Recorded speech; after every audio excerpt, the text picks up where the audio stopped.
Hello students, welcome to Perspective English Teaching. আমরা জানি সেপ্টেম্বরের 8 তারিখ থেকে শুরু হতে চলেছে উচ্চ মাধ্যমিক অর্থাৎ থার্ড সেমিস্টার।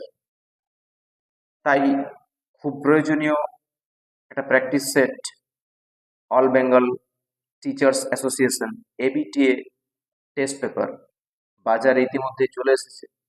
তোমরা যদি চাও সেটা অবশ্যই জোগাড় করতে পারো এবং ইমিডিয়েট প্র্যাকটিস তোমাদের শুরু করা উচিত ফর বেটার রেজাল্ট। টেস্ট পেপারের মধ্যে রয়েছে সিলেবাস, আমাদের যে রুটিন, পরীক্ষা রুটিনও দেওয়া রয়েছে। 8 তারিখ থেকে শুরু হচ্ছে, অর্থাৎ সেপ্টেম্বর মাসের 8 তারিখ থেকে। 8 আছে, 9, আমাদের সেপ্টেম্বরের মধ্যে রয়েছে। সেপ্টেম্বর 8 তারিখ রয়েছে Bengali A, English A, Hindi A, Nepali, যদিও আমাদের এগুলো নয়, আমাদের বেঙ্গলি A এটা রয়েছে। 9 তারিখ রয়েছে কুইজ ডে, টাইম কিন্তু 10টা থেকে 11টা 15, অর্থাৎ 1 ঘন্টা 15 মিনিটের পরীক্ষা। 9 তারিখ রয়েছে হেলথ কেয়ার, অটোমোবাইল, এগুলো যদিও আমাদের নয়, 9 তারিখ থেকে আমাদের আসছে না। 10 তারিখ কি রয়েছে, ওয়েডনেসডে, বুধবার রয়েছে কি ইংলিশ বি, এটা আমাদের জন্য খুবই প্রয়োজনীয়।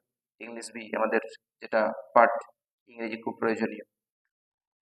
তো সমস্ত বিষয় এর মধ্যে থাকে, আমরা জানি, এর আগেও প্র্যাকটিস করেছি, মাধ্যমিকের ক্ষেত্রে এবিটি দেখেছি। এখানে শুধুমাত্র আর্টসের জন্য নয়, এখানে সায়েন্স থাকে, আর্টস থাকে, কমার্স থাকে, সমস্ত রকম সাবজেক্ট দেওয়া আছে। তো বাজারে যে তুরন্ত এবিটিএ টেস্ট পেপারটি জোগাড় করে নিতে পারো, এবং যেহেতু আমাদের কাছে সময় কম খুবই, তাই বাড়িতে প্র্যাকটিস শুরু করো। আমি ভিডিওস আনবো প্রতিটা পেপার যেগুলো রয়েছে ইংলিশের, বাকি সাবজেক্ট আমার নয়, ইংলিশের প্রত্যেকটি পেপার আমি ভিডিওর মাধ্যমে আপলোড করব। সলভ পেপার আমি ভিডিওর মধ্যে আপলোড করব। তো তোমরা কিন্তু তার মধ্যে বাজার থেকে কিনে প্র্যাকটিস শুরু করতে পারো। থ্যাংক ইউ, দেখা হচ্ছে পরবর্তী ভিডিওতে।